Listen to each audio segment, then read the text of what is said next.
beri nama pedang ini Naga Puspa. Selamatkan dia. Jangan sampai jatuh ke tangan pendekar berwatak jahat.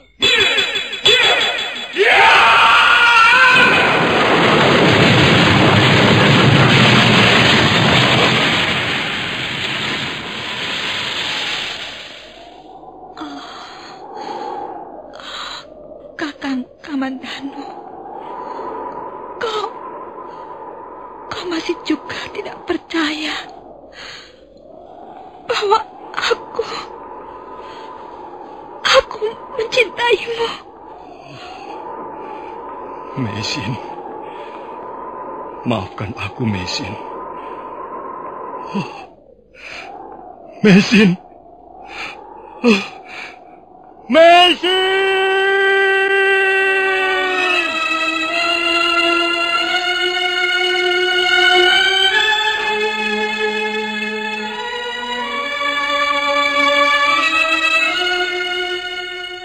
Tutur Tinula.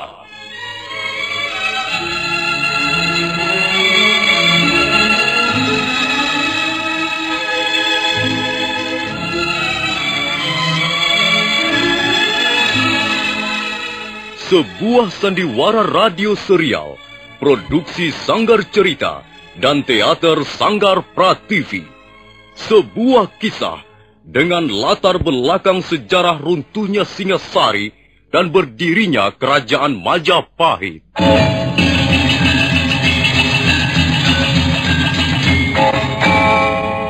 Sandiwara ini didukung oleh pemain-pemain radio yang sudah ternama. Ferry Fadli, Ivone Rose, dan Eli Ermawati.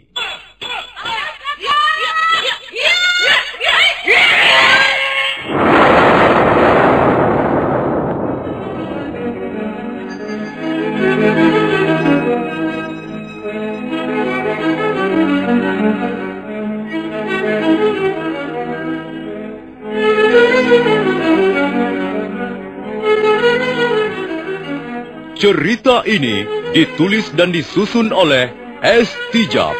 Teknik dan montase dikerjakan oleh Rudi Tinangon dan Joko SP. Sutradara Y. Rudi Wartono. Kali ini mengetengahkan episode ketiga dengan judul Daun-Daun Bersemi Lagi.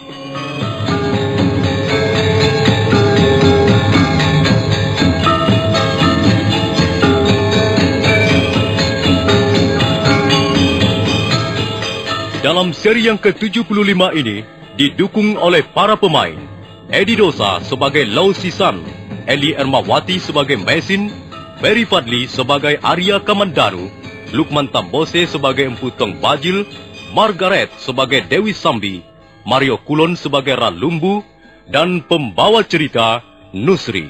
Selamat mendengarkan.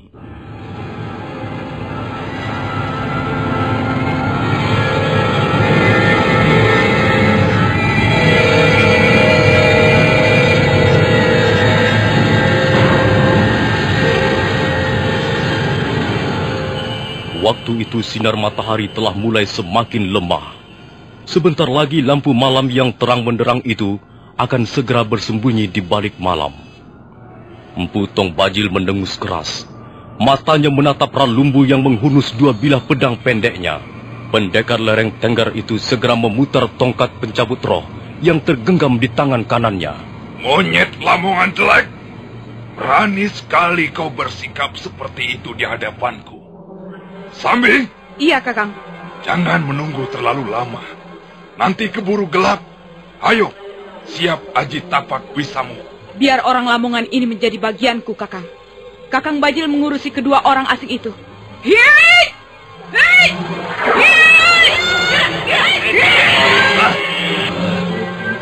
Tapak wisamu nampaknya semakin maju.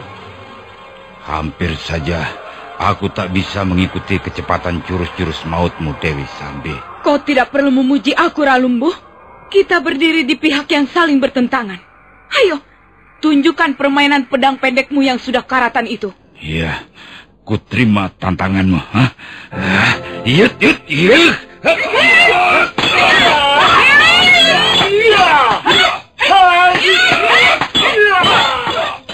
Dewi Sambi memburu Ralumbu dengan jurus-jurus tapak wisanya yang ganas dan mematikan. Sementara Lumbu berusaha menahan dengan dua bilah pedang pendeknya. Di senja hari yang mulai turun perlahan itu, terjadilah pertarungan sengit.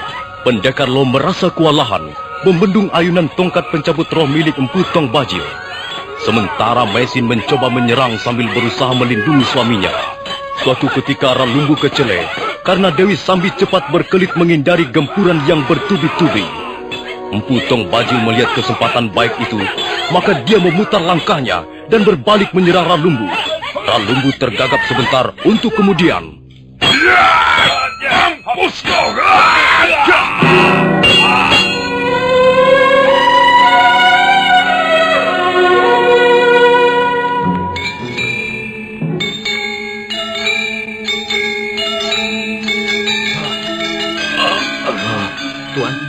Tuan. Pertarungan terhenti sejenak. Empu Tong Bajil berdiri dengan congkaknya sambil terus menggenggam tongkat pencabut roh. Demikian pula Dewi Sambi. Tuan. Maaf. Aku hanya bisa membuat kalian. Aku tidak menyesal. Aku merasa tenang dan bahagia. Karena di saat-saat akhir hayatku, aku masih bisa berbuat sesuatu yang bagus. Tuan Ralumbu.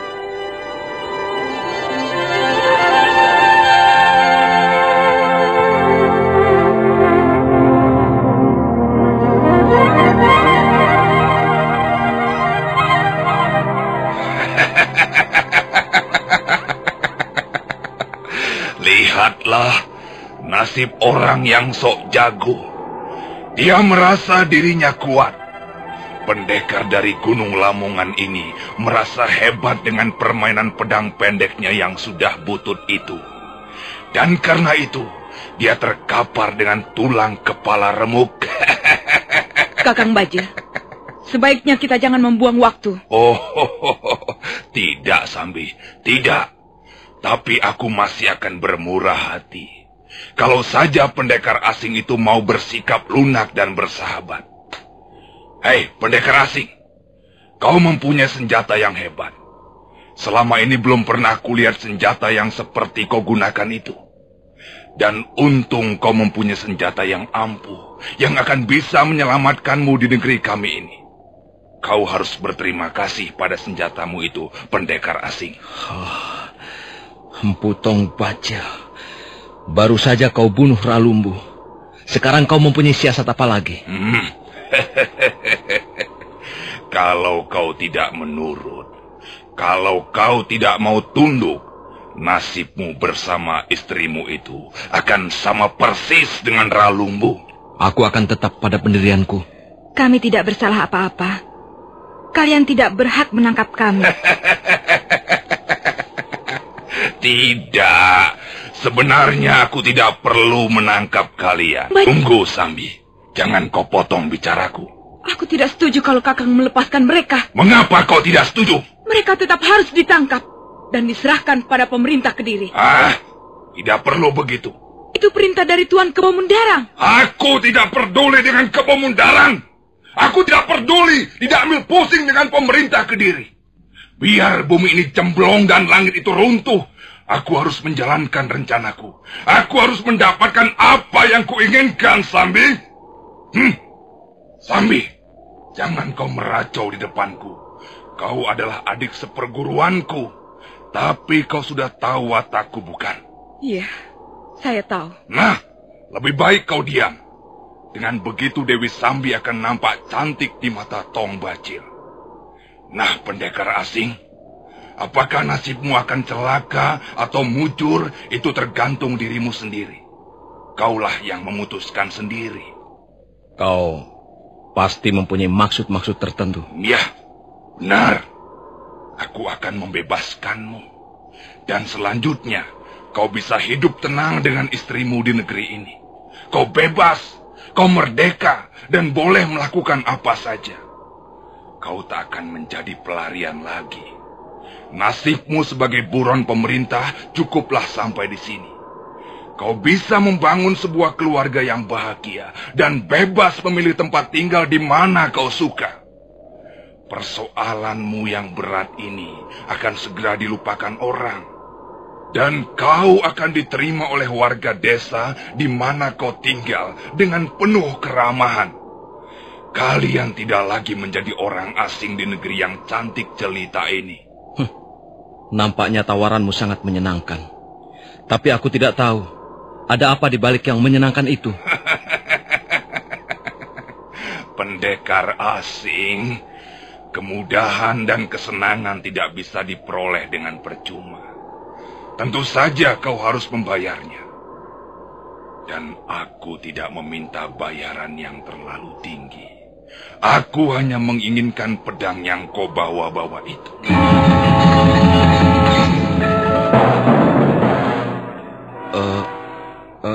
Bagaimana? Bukankah tidak mahal bayaran yang kau minta? Tanpa senjata itu, justru kau akan bisa hidup dengan tentram dan damai di negeri kami. Kasihan istrimu yang cantik dan setia itu.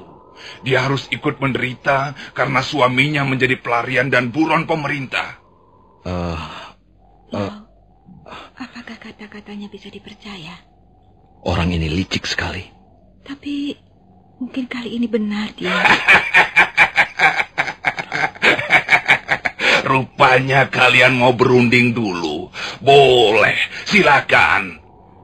Lau, mengapa tidak kau terima saja tawarannya itu? Aku belum gila, Mesin. Ingat amanat yang diberikan Tuan Ranubaya. Tapi kita tidak mempunyai pilihan lain. Kita sudah terjepit. Kau terluka dan kita tidak mungkin melarikan diri lagi. Aku akan tetap mempertahankan pedang naga puspa ini. Lau. Orang ini jahat sekali, Mesin. Kalau sampai aku menyerahkan pedang puspa ini kepadanya, aku akan membuat kesalahan yang sangat besar. Tapi Lau, bagaimana dengan nasib kita kalau kita tetap melawan? Apapun kejadiannya, kita harus memberikan perlawanan. Kita harus mempertahankan senjata ini demi kebenaran dan keadilan. Nah, bagaimana? Apakah sudah bisa memberikan keputusan? Iya, kami tidak bisa menunggu terlalu lama. Baiklah. Baiklah, Empu Tong Bajil. Aku tak punya pilihan lain. Aku memang harus menyerahkan pedang ini padamu. Nah, kau terimalah ini. Iya.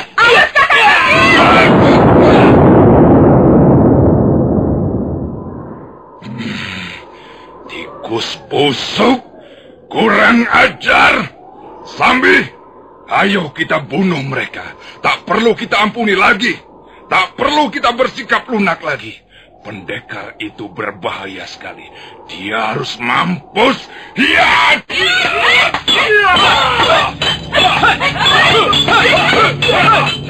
Dengan geram Empu Tong Bajil segera menyerang pendekar Lau. Tongkat pencabut roh menjambar kiri kanan membuat pendekar Lau terpaksa memeras tenaganya. Dia nampak semakin lemah.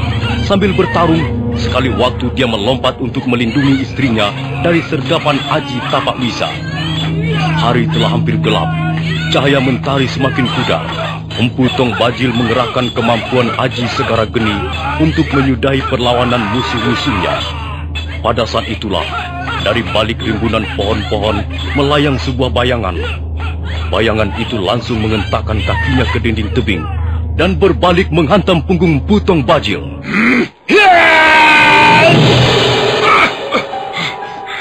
Setan belang.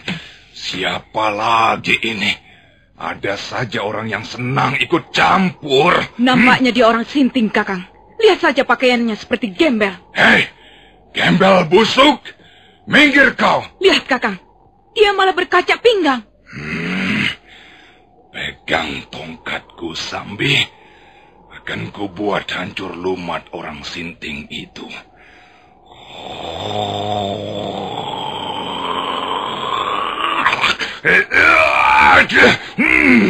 Kalau kau tidak juga mau pergi, jangan menyesal, gembel busuk.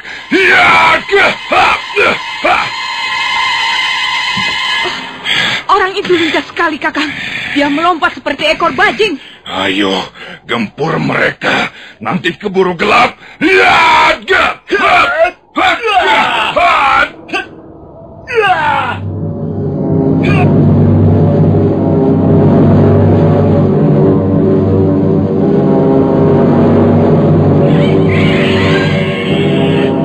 Orang yang disebut gembel busuk, yang sebenarnya pernah ditemui Mesin ketika mencari daun-daunan itu memang lincah sekali. Dia jarang menyerang, tapi gerakannya seringkali mematikan pukulan lawan. Pengembara itu tidak memilih lawannya. Kadangkala dia menyerbu Empu Tong Bajil, dan pada saat lain berpindah menyerang Dewi Sambi. Suatu ketika, dia sempat membisikkan pada pendekar Lo agar mencari kesempatan untuk lari. Dan benar, karena pertarungan yang kacau balau itu, pendekar Lo melihat kesempatan untuk kabur. Sementara Mesin dan pengembara aneh menghadang lawan-lawannya.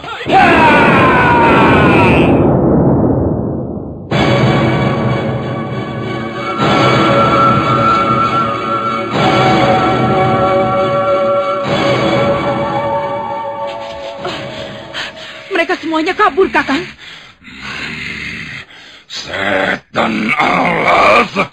Gara-gara gembel busuk itu, rencanaku berantakan. Siapa gembel busuk itu, Kakang? Kau tidak mengenal jurus-jurusnya? Jurusnya aneh dan cepat sekali. Jelas, dia menggunakan aji seipi angin untuk menunjang kecepatan geraknya itu.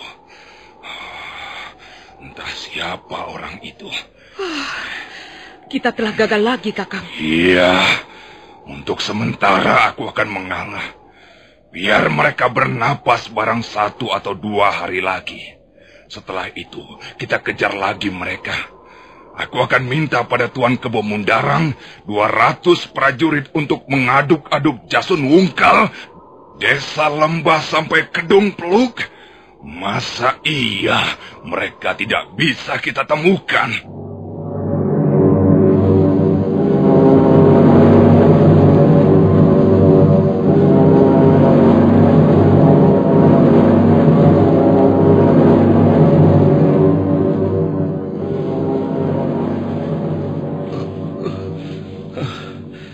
Untung aku bisa mendapat kesempatan lari. Siapa orang yang disebut gembel busuk itu? Kemampuan ilmunya cukup tinggi. Gerakannya sangat cepat hingga membuat kacau balau jalannya pertarungan. Siapapun orang itu, aku harus berterima kasih. Hingga sampai saat ini, pedang naga puspa masih bisa kupertahankan. Aduh, lukaku sangat sakit, nyeri sekali. Seluruh tubuhku seperti ditusuk-tusuk pisau. Dan dadaku seperti terbakar. Tapi aku harus terus berjalan. Aku tidak boleh berhenti di sini. Orang-orang itu pasti masih penasaran.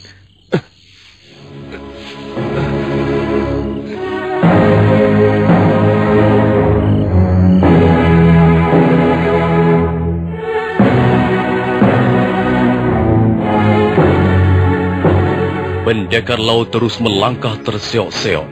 Sekali waktu, dia berhenti karena batuk. Malam semakin gelap. Kini jalan setapak yang dilaluinya hampir tidak nampak. Kabut putih mulai turun dari lereng Gunung Arjuno. Kabut itu terus bergerak ke bawah bagaikan sesuatu yang bernyawa. Pendekar Lau menggigil kedinginan ketika kabut itu menyelimuti tubuhnya.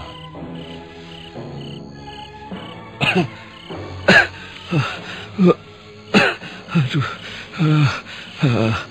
dingin sekali udara di daerah ini. Kemana aku harus berjalan lagi? Tak kulihat apa-apa kecuali kabut putih yang tebal bersusun-susun. Apa yang harus kulakukan? Aduh, perutku mengecil. kejang dan kepalaku menjadi sangat berat.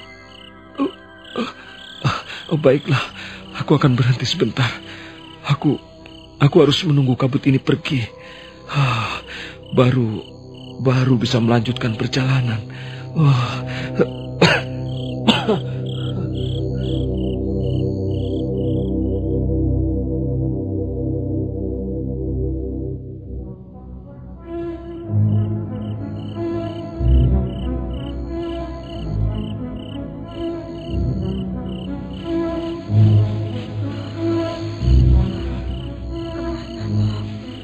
Kemana dia lari? Sudah lebih 300 depa aku mengejar, tapi belum juga menemukannya.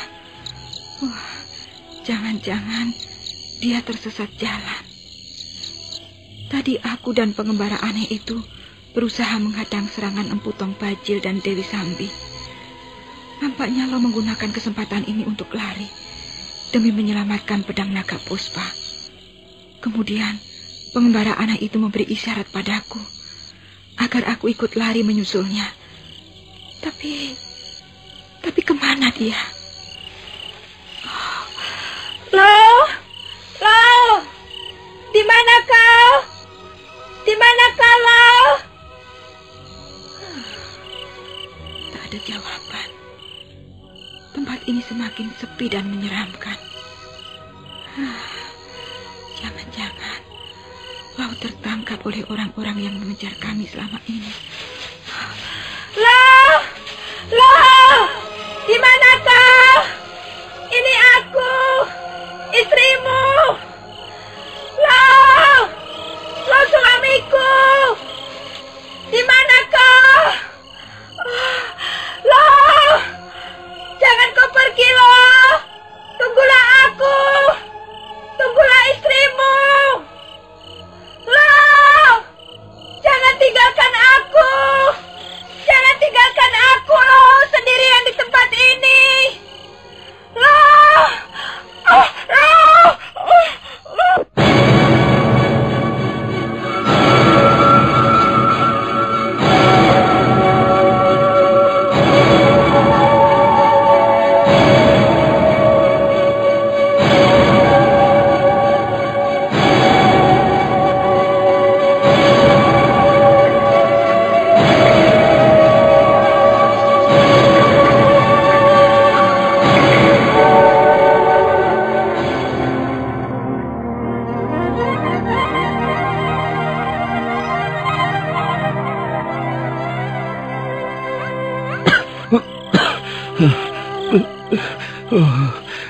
Kabut ini tidak mau pergi juga. Aku bisa mati kejang di sini. Dinginnya bukan main.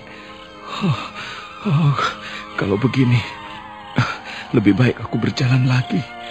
Mungkin di sekitar tempat ini ada sebuah goa yang bisa untuk menghangatkan tubuh.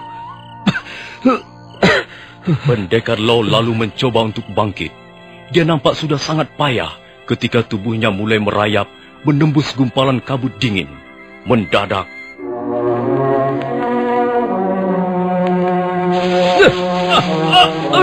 tolong!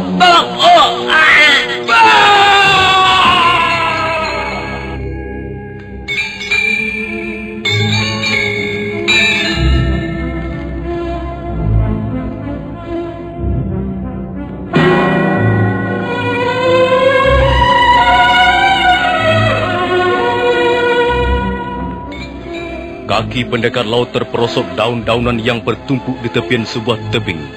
Tubuhnya segera tergulir dan melayang dalam kabut putih. Nah, para pendengar sekalian, bagaimana kisah selanjutnya? Apa yang akan terjadi dengan pendekar laut dan apa yang dialami Mesin?